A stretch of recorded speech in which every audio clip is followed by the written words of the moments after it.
गुरु ब्रह्मा गुरु विष्णु गुरुदेव महेश्वर गुरु साक्षात परम ब्रह्म तस्मै श्री गुरवे नमः।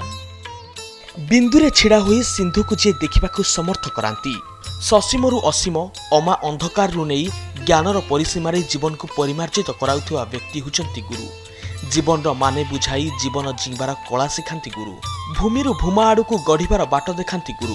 कहबाकू गले जड़े व्यक्ति विशेषज्ञ ठारू अनेक दूर से कौनसी निर्दिष्ट शब्दकोश बा वाक्य भितर तांको गारिमा को बांधिबा बा वर्णना करिबा असंभव।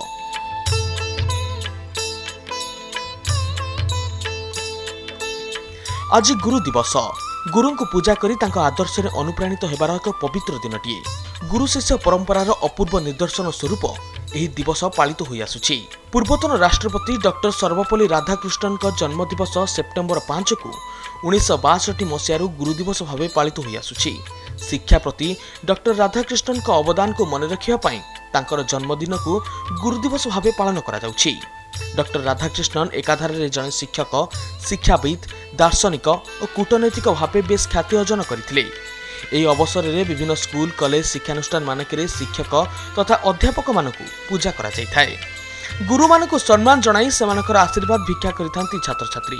आज गुरु दिवस अवसर में विभिन्न शिक्षानुष्ठान गुड़िकरे गुरु पूजार परंपरा अनुष्ठित होइथाय।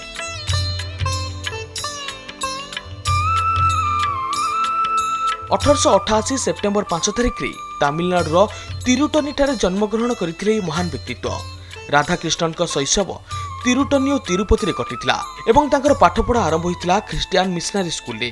उच्च शिक्षा परे 1909 मसीह रे राधाकृष्णन को मद्रास प्रेसिडेंसी महाविद्यालय रे दर्शन विभाग अध्यापक भाव नियुक्ति मिलिथिला। यह परठारु राधाकृष्णन मुख्यतः भारतीय दर्शन शास्त्र और धर्मशास्त्र अध्ययन रे निजको नियोजित करथिले।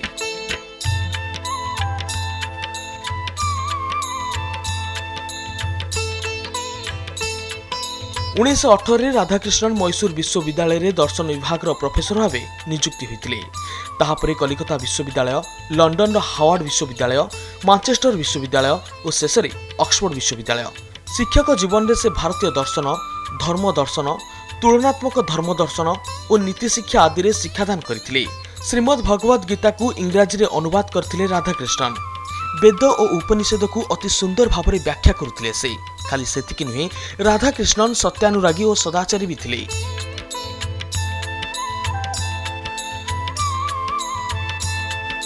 1949 रे सोवियत रूस को भारतीय राष्ट्रदूत भाव प्रेरित होइतिले एवं 1954 रे तांको प्रदान करा जायतिला सम्मानजनक भारत रत्न।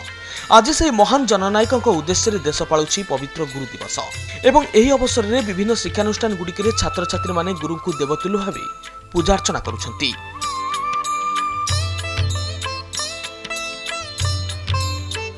अज्ञान रूपक अंधकार दूर करिबारे गुरु ही साजंती आलोकवर्तिका। केबे आकट होरा कठोर अनुशासन तो पुणी केबे ताको उत्साहप्रद प्रेरणा जनकु साधारण असाधारण मुकुट पिंधाए।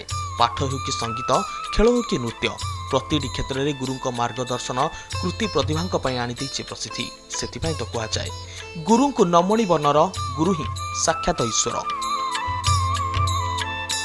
ब्यूरो रिपोर्ट, कनक न्यूज।